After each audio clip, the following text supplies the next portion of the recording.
బాబు రాము, వచ్చేసావా నాన్న? బ్యాంకులో లోన్ వచ్చేసిందా? లేదమ్మా, ఈరోజు అక్కడ ఫుల్ రష్గా ఉంది. లోన్ ఇవ్వడం కుదరదన్నారు. హా, నేను అప్పుడే అనుకున్నాను. ఆ మహా మొండిఘటం ఎదురొచ్చినప్పుడే ఇంకా నీకు లోన్ ఏమొస్తుందిరా, ఇంకా రాదులే అని అప్పుడే అనుకున్నాను. ఏంటత్తయ్యా ఏమో అంటున్నారు? నువ్వెదురెళ్ళావు కదా నా కొడుక్కి, ఇంకా లోను రాలేదట.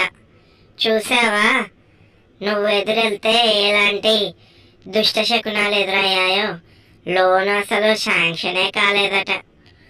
ఓహో, ఇప్పుడు నేను ఎదురు రాకపోవడం రావడం వల్ల జరిగిందంటారా ఇదంతా? నేను ఎదురొస్తే ఇప్పుడు మంచి జరగలేదనే కదా మీరు మాట్లాడేది?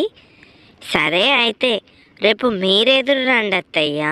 బ్యాంకులో లోన్ల మీద లోన్లు ఇస్తారు. ఆ తర్వాత ఊర్లో అందరికీ ఎదురెళ్ళండి, లోన్లు శాంక్షన్ అయిపోతాయి ఇలాగా చిటికెలో. ఏంటే ఎక్కువ మాట్లాడుతున్నావు? నోరు మూసుకో. ఏంటంతయ్యా మోసుకునేది? మీరు నన్ను అన్నన్ని మాటలంటే నేను మిమ్మల్ని ఏమీ అనకూడదా? నోరు మూసుకోవడానికి రాలేదు నేను ఇక్కడ. ఏంటి ఎక్కువ మాట్లాడుతున్నావు? ఏంటత్తయ్యా మాట్లాడేది? నీరా మాట్లాడేది నేనా? నేను ఎదురు రావడం వల్లే ఆ బ్యాంకు లోన్ రాలేదా? సరే అయితే రేపు మీరే వెళ్ళండి మీ అబ్బాయికి ఎదురు, అప్పుడు వస్తుంది లోను, చూద్దాం. చూడవే చూడు, రేపు నేను నా అబ్బాయికి ఎదురెళ్తాను. లోన్ రాకపోతే నా పేరే మార్చుకుంటాను చూడు. ఓహో, ఈ ఏజ్లో పేరు మార్చుకుంటే ఎంత, మార్చుకోకపోతే ఎంత? మీరేమైనా బాలాకుమారి అనుకుంటున్నారా పేర్లు మార్చుకోవడానికి? ఎక్కువ మాట్లాడకే. నువ్వు నాకు కోపం తెప్పించావనుకో, మర్యాదగా ఉండదు చెప్తున్నా. ఏంటత్తయ్యా తెప్పించేది కోపం? మీరు మాత్రం నన్ను ఎన్నెన్నో మాటలు అనొచ్చా? నేను మాత్రం నోరు మూసుకొని ఉండాలా? ఇది పాతకాలం కాదు అలా నోరు మూసుకొని ఉండడానికి. నా తప్పు లేనప్పుడు నన్ను ఒక్క మాట అంటే కూడా నేను పడను. సరే, రేపు మీరు ఎదురు వెళ్ళండి. లోన్ వస్తే మీ పేరు కాదు నా పేరే నేను మార్చుకుంటాను. సరే చూద్దాం లేవే. చూద్దాం. ఏంటే చూస్తున్నావు? ఏం లేదత్తయ్య, ఈరోజు మీరు మా ఆయనకి ఎదురెళ్ళారు కదా, లోన్ శాంక్షన్ అయిందేమో, వస్తున్నారేమో అని చూస్తున్నాను. చూసింది చాలే, లోపలికి వెళ్ళి పాయసం రెడీ చేయి. పాయసం దేనికత్తయ్య? ఇంకా నా కొడుకు తప్పకుండా లోన్ వస్తుంది. ఈరోజు నేను ఎదురెళ్ళాను కదా, కాబట్టి నువ్వు పాయసం చేసి మా నోరంతా తీపి చేసి తర్వాత నీ పేరు మార్చుకుందువు కానీ. అవునా? పిల్ల పుట్టక ముందుకే కుళ్ళ కుట్టినట్టు అక్కడ లోనే రాయిందో రాలేదో తెలీదు, ఇక్కడ మీరు పాయసాలు చేసి పండుగలు చేసుకుంటారా ఇప్పుడు? ముందు వెళ్ళి పాయసం చేయవే, నా కొడుకు వచ్చి చెప్తాడు నాకు ఇప్పుడు, అమ్మా నువ్వు ఎదురొచ్చావు, నాకు లోన్ శాంక్షన్ అయ్యిందని.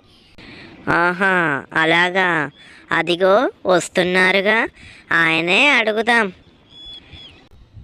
ఏమైంది నాన్న, లోన్ వచ్చేసిందారా? లేదమ్మా, ఏదో స్ట్రైక్ ఉందంట, ఈరోజు బ్యాంకులు బంద్ ఉన్నాయి. ఏంటే అలా విరగబడి నవ్వుతున్నావు? లేకపోతే ఏంటత్తయ్యా, నేను ఎదురొస్తే కనీసం అక్కడ పని అయినా జరగలేదు, కానీ మీరెదురెళ్తే అక్కడ బ్యాంకే లేదు. ఇంతకంటే దుష్ట శకునం ఇంకేమైనా ఉంటుందా? నోటికి ఏదొస్తే అది మాట్లాడకు చెప్తున్నా. బ్యాంకే లేనప్పుడు లోన్ ఎలా ఇస్తారే? అదంతా నాకు తెలియదు అత్తయ్య, మీరు అన్నారు కదా పేరు మార్చుకుంటానని, ఇంకా మార్చుకోండి. నేను మార్చుకోవాల్సిన అవసరం ఏం లేదు, బ్యాంకే బంద్ ఉన్నప్పుడు అక్కడ లోన్ ఎలా ఇస్తారే? అదే అత్తయ్య నేను అంటున్నది, మీకు ఎదురు వెళ్ళారు కదా, అసలు ఇంకా బ్యాంకే లేదు అక్కడ. నోర్మై, నోటికి ఏదొస్తే అది మాట్లాడకు చెప్తున్నా. సరే, పాయసంలో చక్కెర ఎక్కువ వేయాలా తక్కువ వేయాలా? మాట్లాడింది చాలు, ఇంట్లోకి వెళ్ళి వంట చేయిపో. అమ్మా అమ్మా మనకు లోన్ శాంక్షన్ అయిందమ్మా. ఏంటి బాబు, లోన్ శాంక్షన్ అయిపోయిందా? ఈరోజు నేను ఎదురు రాలేదు, అది ఎదురు రాలేదు. ఈరోజు నీకు ఎదురొచ్చిన అదృష్టవంతురాలు ఎవర్రా? ఈరోజు నేను బ్యాంకుకు వెళ్తుంటే సడన్గా పక్కింటి కమలమ్మ గారు ఎదురొచ్చారమ్మా. ఏమిటి, కమలమ్మ ఎదురొచ్చిందా? భర్త లేని ఆ కమలమ్మ ఎదురొస్తే నీకు లోన్ శాంక్షన్ అవ్వడం ఏమిట్రా? ఇదేదో వింతగా ఉందే.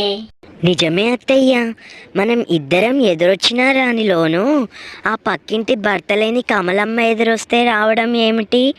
నేను నమ్మలేకపోతున్నాను. ఇందులో నమ్మలేకపోవడానికి ఏమీ లేదు. కమలమ్మ 10 మంది మంచి కోరుకుంటుంది, ప్రతి ఒక్కరికి సహాయం చేస్తుంది. అలాంటి మంచి మనిషి ఎదురొచ్చినందుకే నాకు ఈరోజు బ్యాంకులో లోన్ వచ్చింది. మీరు మాత్రం ఒకరి మీద ఒకరు ఈర్ష్య ద్వేషాలతో కుళ్ళు కుతంత్రాలతో ఉన్నారు.